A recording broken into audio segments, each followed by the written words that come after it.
Welcome to the Worth Listening podcast, where we focus on having positive and productive conversations about money. Join your host, Lauren Williams, four-time Olympian turned financial planner, as her guests share their money stories. We aim to help you own your personal money story and feel good talking about it. Money is a tool that can help you live the life you want. You should feel comfortable listening, sharing, and communicating about it. Now, here's your host, Lauren Williams. Hey everyone, thanks for tuning in. This is the podcast for you if you are ready to take control of your finances. Today, former WNBA player Ruth Riley is sharing her money memoir with us. Ruth is the true definition of a baller. She's the first person to win MVP in both the NCAA and the WNBA championships. And she's an Olympian too. Recently, after retiring, she became the general manager of the San Antonio Stars before moving abroad. Today, Ruth and I discuss her humble upbringing, where she shared everything with her siblings, and her journey to becoming a WNBA player. We also talk making money overseas and the pressure some female athletes feel to live that pro sports lifestyle despite their earnings not being the same as their male counterparts. We finish up with how she planned for her transition from sport to life after sport while she was still playing. Okay, I know, we've heard enough from me. Let's hear from Ruth Riley. Ruth, thanks so much for being with us. It's my pleasure to be on the show. Looking forward to it. Yes, we love having athletes as guests on Worth Winning. Let's just jump right in and talk a little bit about your background and your first memory of money. Can you tell us a little bit about yourself and where you first truly remember money being a part of your environment and your upbringing? Money for us was scarce. I grew up in a single parent home for the most part. My mom did whatever she could to raise us. And so money had various forms when we saw it. And there were periods where it was food stamps. There were periods where we would get really excited to have a quarter to run down to the corner store to get a few pieces of candy. I mean, that seemed like a lot of money to us as kids growing up. And so money wasn't something we talked about in our household. It wasn't something that we had a lot of, but it wasn't something that consumed us either. That's interesting because so much of where our money behaviors end up, the people always say that it starts with our childhood.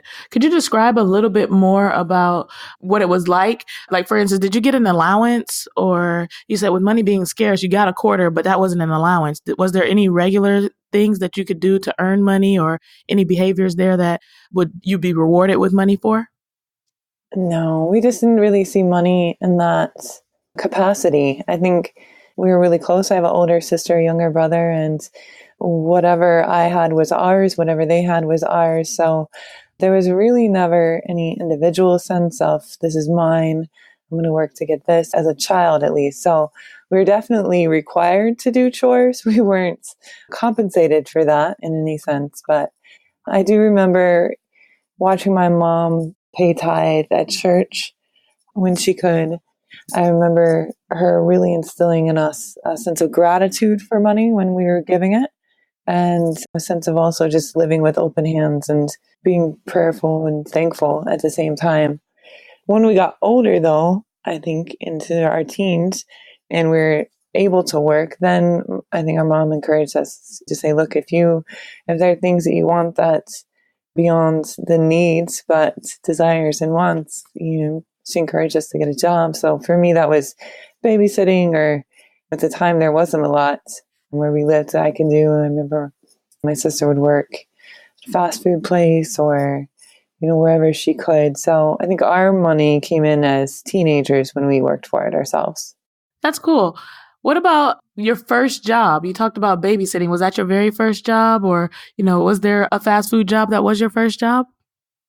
No, my first job would have been babysitting. And back then, amazing babysitters make minimum wage now. I think I made like $1 per kid an hour. So gotta love the inflation that's happened over the years. Good on babysitters nowadays. But other than that, because I played sports, I didn't work as much as my siblings. So My sister would probably work most of the summer. I mean, we would work at, I don't know, just local farm for a few hours during the summers.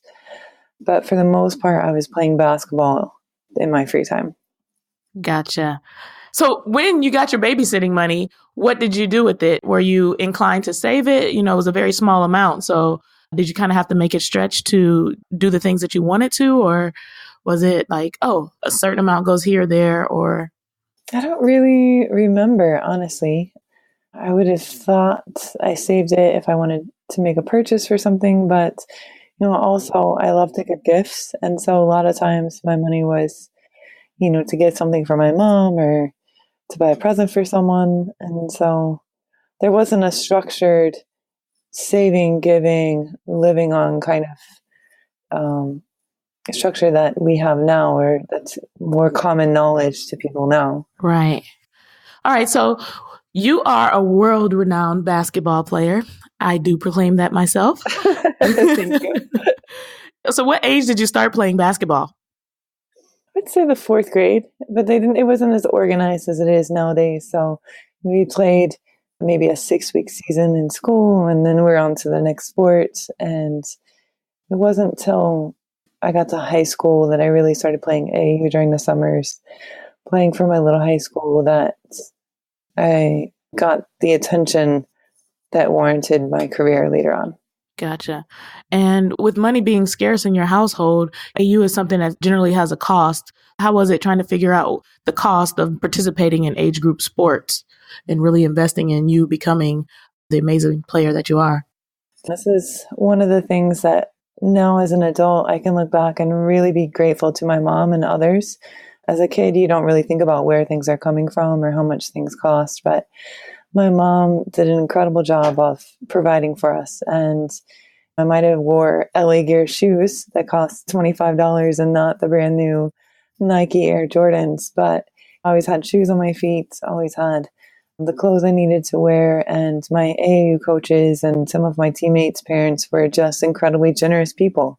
And I think they invested in me in a way that donated financially or bought meals for me and really helped my mom out. And so sports is expensive, as you know. And so I've been blessed. I mean, I wouldn't have made it where I did without the help of a lot of people when I was young.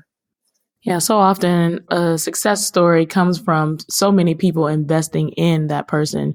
By you working hard toward your goal, someone reaches in, sees your potential, and really helps. And I think it's always the saying that it takes a village to raise a child. And so frequently when we have awesome guests like you on, we hear the stories of how many people are really invested in the success of the athlete. So that's cool. All right, so let's move on. So let's go to high school then. Are you working and playing basketball? And what does it look like then? I'm not at this point. I think my sister definitely had a job throughout high school. I was really just playing basketball and studying. I mean, the academics were incredibly important in our household. And so by the time I would get home from games or practices, there wasn't a lot of job opportunities for me there, except once again, babysitting on the weekends or something like that. So Gotcha. Not a lot of money coming in my high school years. And so what were you thinking about college at this time? Had you set any goals? Were you looking for academic money? Did you know that there was such thing as basketball scholarships or athletic scholarships? Once I got to high school, I realized I was getting recruited by some top colleges. And I think I always knew that my mom demanded for us to get good grades to go to college. It wasn't clear growing up how that was getting paid for.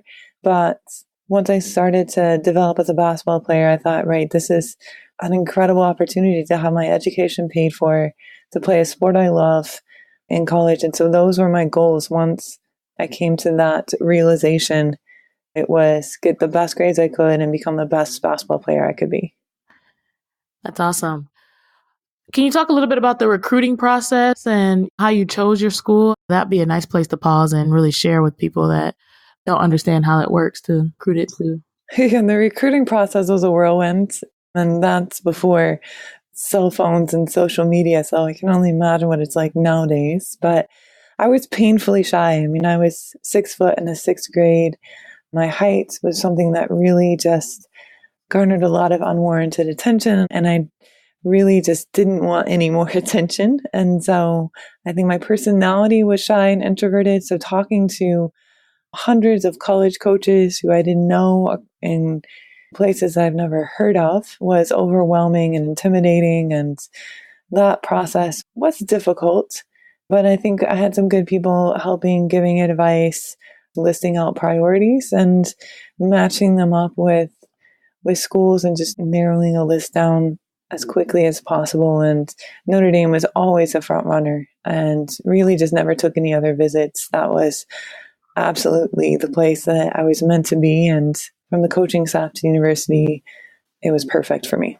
I think it's so cool that you were able to find your forever school right off the back. You knew that it was the school you wanted to go to. You don't regret going there. And so often when you do a good amount of educating yourself about where you want to go and why this might be a good fit for you, you can make the right decision. So I think it's really hard at 17 or 18 years old to really be able to do that informational research, to be able to find what am I looking for and how is this going to affect the rest of my life. But it's great that you were able to do that.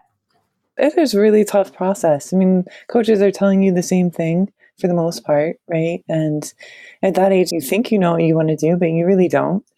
Right. You're on this cusp of entering into independence too, and that's intimidating and making a huge decision that will alter that. So for me, I knew I wanted to be close to home. I knew I wanted a school that had great academics and athletics, that was on the rise, and that had some spiritual and community component. And thankfully, Notre Dame was an hour and 15 minutes north and was perfect. Yeah, it sounds awesome. Can we talk a little bit about finances in college? So now, did your financial situation change any by being a college athlete? What was that like? I mean, the great thing about being a full scholarship athlete is they take care of everything. I mean, now I'm getting gear for the first time that I've never gotten. I also qualified for some Pell Grant assistance, which was helpful in just paying for some ancillary costs. Once you get to college, there are just great resources around you. I feel like our program really wanted to make sure that people felt comfortable and at home and were taken care of. And it's a family situation. And I really felt like I was well taken care of. But at the same time, not a lot of money to manage. So beyond the per diem that you're given to provide for your meals on the road, we live on campus for the first 3 years. So there wasn't even like room and board money to manage for me for the most of my collegiate career. Yeah, that's so different from some other athletes where, every college varies with the rules and their expectations of the athletes, where you can move off of campus and you do have a stipend and you do need to manage that money for living expenses, for groceries, et cetera. So they took having to really organize a budget off of your plate so that you could probably focus on school and your studies a lot more. So when did money become a factor that you had to say, okay, I have to organize my finances now, and what do I do with this money sort of thing? Tell us a little bit about that. I think I would say a little bit my senior year where I lived off campus, but not really because, I mean, the costs were pretty clear cut with my roommates. But it was in the pros where now I'm making more money. Obviously, the WNBA doesn't make anything close to the NBA, but the most money I've ever made in my life. And I had never really had training and understanding how to manage it and what this looks like. And we get paid during the summer, which is a short period, but how do you make that work year round? And you're really wanting to help my family out as much as possible. So that was the first time where I felt like, wow, there's a lot going on. And now you also have the introduction of credit cards for the first time, and you have things like that as well. Let's pause there and talk a little bit about how the process of going pro works for a female WNBA player. So you left college, and what happened? So for the WNBA, you have to go 4 years. So it's not like the NBA or the NFL. We don't make enough money for our players to leave early, as you would say. So 4 years, you get drafted right after the Final Four. So for us, we won a national championship. It was my last collegiate game, which was obviously amazing. But then from there, straight to the WNBA draft, get drafted number 5 overall to Miami. And then they're flying me down there to meet with people as I'm finishing up finals. And unlike any other sports league, our season starts right away. So you go from the end of your collegiate season to your starting training camp a few weeks later. And I was finishing up finals and training camp and on this intense learning curve, now playing with not just my peers, but women who are 10, 15 years older than me, the best players in the world, not just the best players in college. So it was this whirlwind of a lot of new factors being introduced at the same time. And how do you come up with a support team, or what support is in place for you to kind of navigate this process? Was a financial planner on your radar? Was an accountant on your radar? Do you need an agent? Who's kind of walking you through like, hey, there's a lot coming your way. Here's this big contract, and I hope you understand all the legal jargon in it. And who helps with understanding that at, like I said, you're just 20 or 21 years old at this time? Yeah, most of the top players will have an agent going into the draft.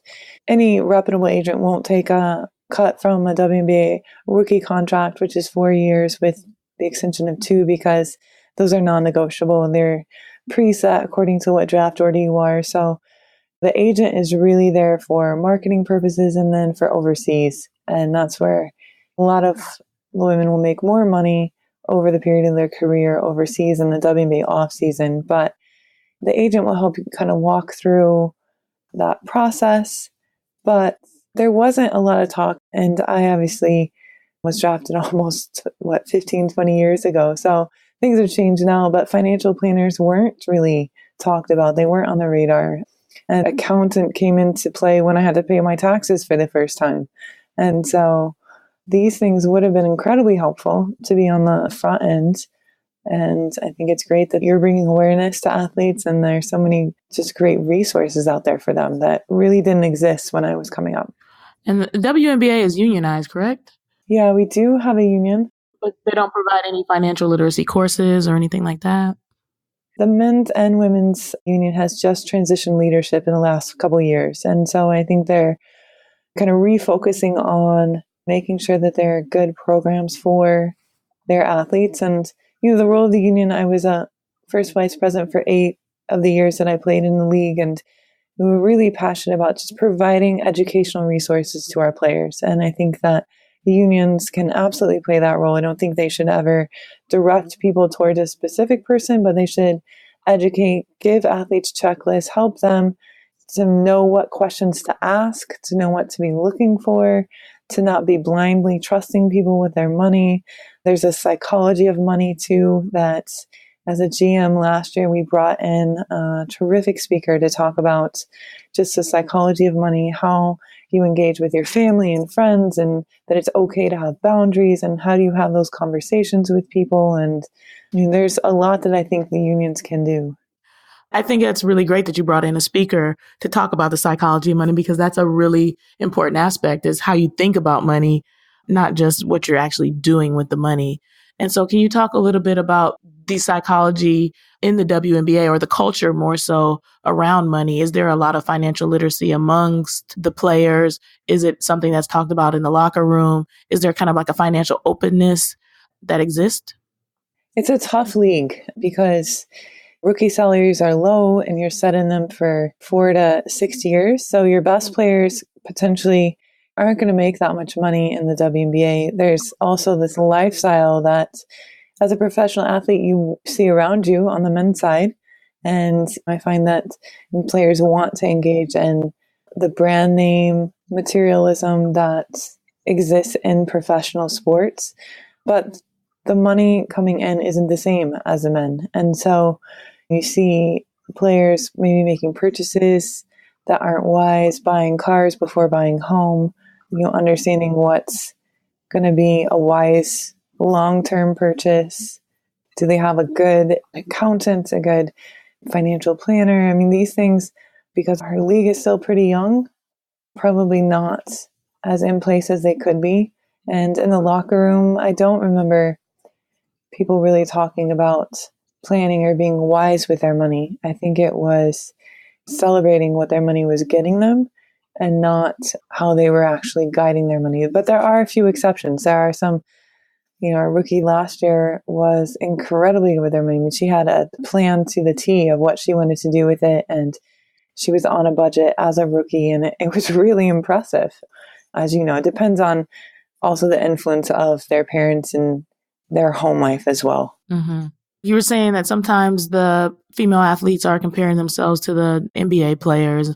Is there any rookie kind of hazing where there's an expensive dinner and they get left with the bill, or any sort of thing in the culture that is very derogatory around their earnings and their income? No, I would say honestly, it's the opposite. I find that our veteran players really try to look out for our younger players. And so they'll often pick up the tab for them. And there's no hazing in a sense of, requiring them to pay. I think it is still kind of looking after each other. I think that's great. Let's talk a little bit now about the European leagues, because like you said, the bulk of the money is not made for a professional female basketball player in the WNBA. The majority of you all go over to Europe once that season is over, correct? Yeah, most of our players will play year round, and they'll play in any of the leagues in Europe or China, South Korea. And so that's where the longer season, the 6 to 8 month season, will be going on. And generally the earning potential is higher over there than it is in the WNBA, the regular season? Yeah, exponentially higher for the top players. You could make upwards to $1 million over there, where a max salary is in probably 120 something, 120,000 now in the WNBA. So there's a pretty good disparity there, but the average salary isn't going to be that. And so I think players make more in Europe because of the longevity of the season and the tax benefits of playing overseas as well. Can you talk a little bit about your personal experience with, like you said, the taxes and trying to figure out how to get organized because you were making money in different countries of the world, and systems you put in place to kind of organize yourself when you started to go across seas and be making money in America as well? First of all, having a great accountant is the first piece of advice there. But because in the WNBA, as I'm sure your other athletes have talked about, you're paying taxes in every state you play in. So it's pretty complicated just for the WNBA. And then internationally, most contracts will say that countries will provide documentation that taxes have been paid in their country. So it's just making sure that you know what you need to get from your club in order to give to your accountant. So then you're not going to get taxed twice on that money. Then you'll just have to pay the difference back in the US. And so it's really just educating yourself and understanding what the laws are and what you need to get from your clubs, because at the end of the season, just making sure you get that proper documentation is really important. Did you have any tools or systems or something that worked really well for you in keeping yourself organized so that you didn't lose these documents, or sending them to your accountant, or any advice in that area? There's great tools on your phone like Cam Scanner that you take a picture and turn it into a PDF, and really easy to scan and send documents that way. Quicken is an easy, well, not easy for me, but it's a financial planning system that I have tried to use over the years, and always open to hearing more. The great thing about playing overseas as well is you have a lot of downtime. One year I went through Financial Peace University and just kind of studied that and kind of learned from Dave Ramsey's theory and taking, words of wisdom there. So when it's not just using money, it's also learning and educating yourself about money. Yeah, I think that's great advice, to use your free time to educate yourself. Frequently, people pump up how busy athletes are, and we are busy. There's no ifs, ands, or buts about that. But there are periods of downtime, and especially if you're in another country where you don't speak the language, where you have a lot more alone time than you would have bargained for. And that's a great time to educate yourself. Can you talk about if you've ever had a bad experience, what that was, and what did you learn from it? Is there any mistakes that you made financially? Yeah, there's always mistakes, whether it's purchases that you regret. Things that are out of my control is not getting paid by some clubs that I played for overseas. You can't control whether your club pays you or not. So never got paid, or just didn't pay on time? Well, a lot of them don't pay on time, but never got paid. Yeah. Wow. And so it must be tough to just figure out how to manage your finances when your income is fluctuating so much. And, one, you're not getting a steady paycheck because it comes whenever, but then sometimes it never shows up. Yeah. So that was really hard. And also irregular income, I think, is probably the toughest to manage, to plan for. And then going back to grad school and figuring out, right, I'm retiring. What does this look like now that I'm not making money as an athlete? And starting to transition life after playing. So definitely learned a lot throughout. I think also just learning how to create boundaries and to be okay with saying no to people, and whether that's family or charity. And, for me, I love to give. And I think it was really a hard lesson for me to say, one of the best pieces of advice was to plan out my giving and say, these are the things that are important to me this year. So then when people ask me, can you donate to this? I can just say, look, I've already planned out my giving. It's a great cause. I'm sorry. I'll think about it for next year. And just to be equipped with answers for those and not feel guilty about saying no or allow it to diminish the work that you are doing, I think was definitely a lesson that I learned. Yeah, I think that's a great lesson, is to plan ahead for as much as possible. As soon as you get hit with something, kind of blindsided by it, planned so that the next time that something like that happened, you already have, like you said, an answer for it. Because sometimes it is just as easy as having an answer instead of fumbling over your words and feeling like you're backed into a corner and now you have to say yes. So planning goes a long way as it pertains to organizing your finances, but also organizing ways to stick to your financial plan. Mm-hmm. Let's talk a little bit about, like you said, transferring over and deciding to retire and what your transition looked like. You talked about going to grad school. How did you prepare financially for life after sport? Were you setting a certain amount aside?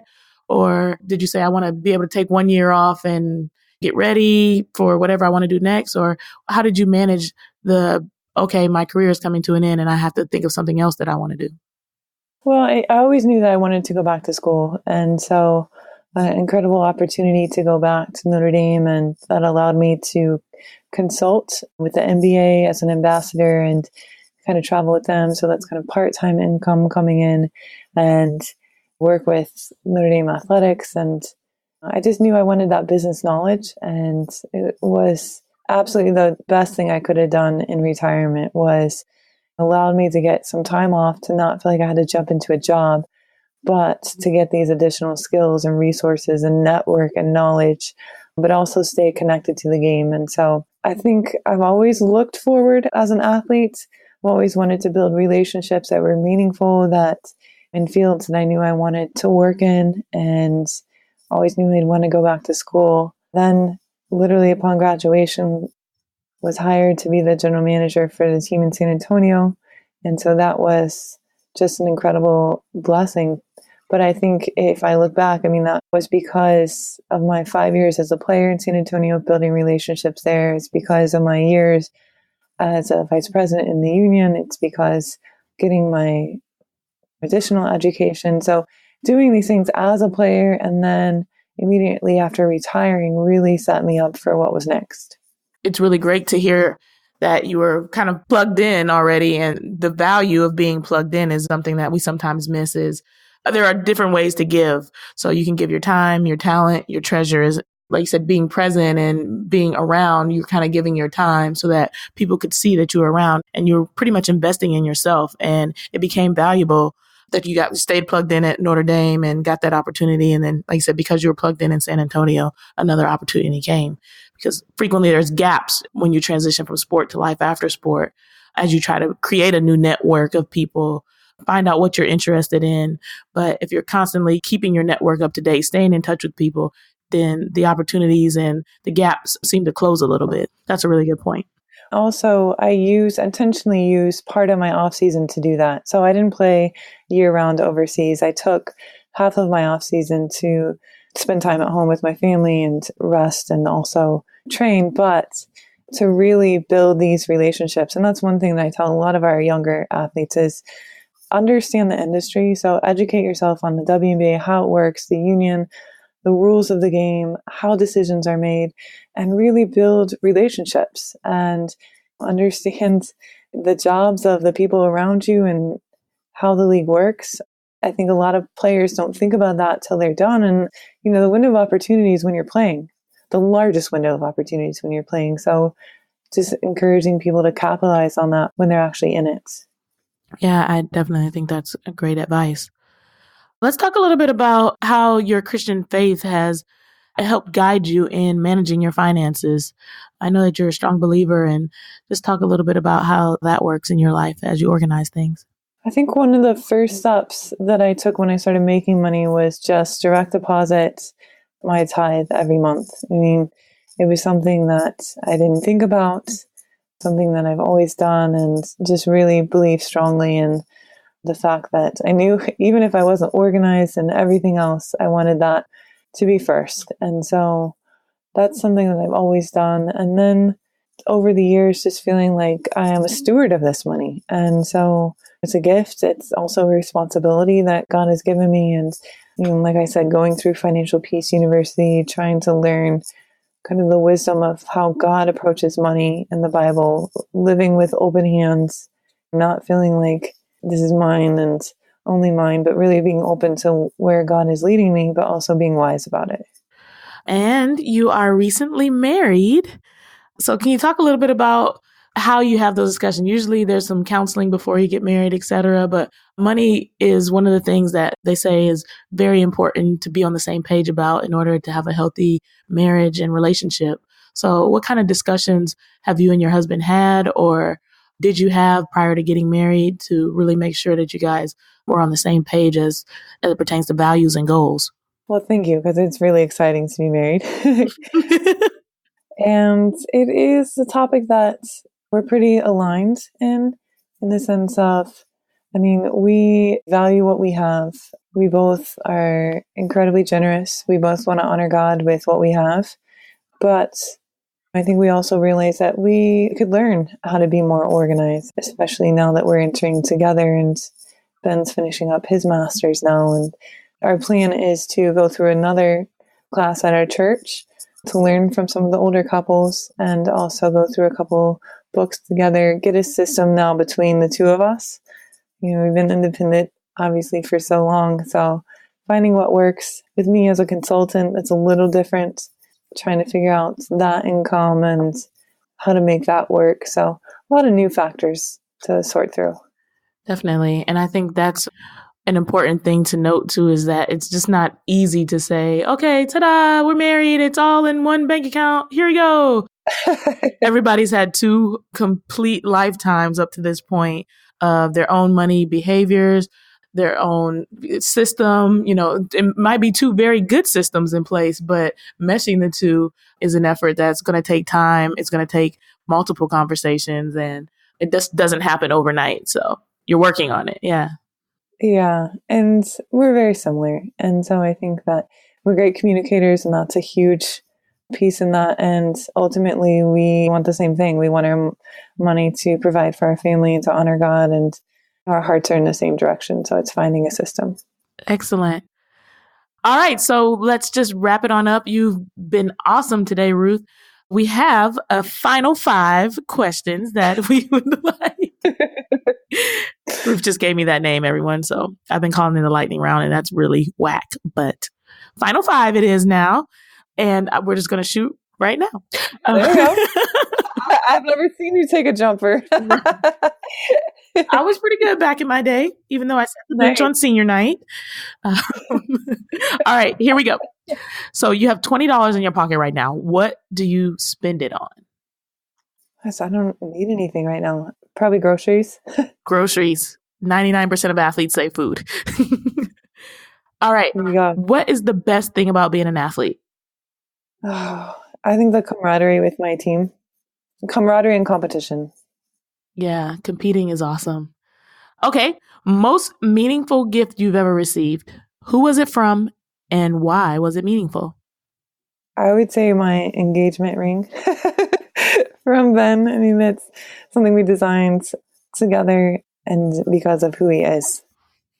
That sounds awesome. All right. Worst advice you've ever received. Oh, goodness.